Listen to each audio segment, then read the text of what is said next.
അവിയൽ ഉണ്ടാക്കാൻ ആവശ്യമുള്ള പച്ചക്കറി കഷ്ണങ്ങളാക്കി എടുത്തു വെച്ചു. ഇനി ഇതിലേക്ക് കുറച്ച് വെള്ളമൊഴിച്ച് അല്പം മഞ്ഞൾപ്പൊടിയും ആവശ്യത്തിനുള്ള ഉപ്പും ചേർത്ത് വേവിച്ചെടുക്കാം. ശേഷം കുറച്ച് തേങ്ങയും പച്ചമുളകും മിക്സിയിൽ നന്നായിട്ട് അരച്ചെടുക്കാം.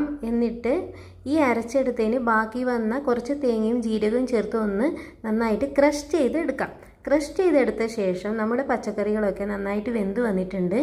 ഇനി ഈ ക്രഷ് ചെയ്ത അരപ്പ് ഇതിലേക്ക് ചേർത്ത് കൊടുത്ത് നന്നായി ഇളക്കി ചെറിയ തീയിൽ കുറച്ച് നേരം ഈ അരപ്പൊന്ന് വേവാനായിട്ട് വേവിച്ചെടുക്കണം.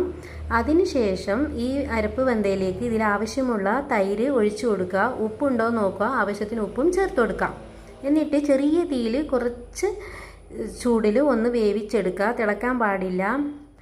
ഇത് നന്നായിട്ട് ഇപ്പോൾ തിളച്ച് വെന്ത് വന്നിട്ടുണ്ട്. അതിൽ അല്പം വെളിച്ചെണ്ണ ഒഴിച്ചിട്ട് നന്നായി ഇളക്കി ചേർത്ത് കൊടുക്കാം. ഇപ്പോൾ നമ്മുടെ അവിയൽ തയ്യാർ.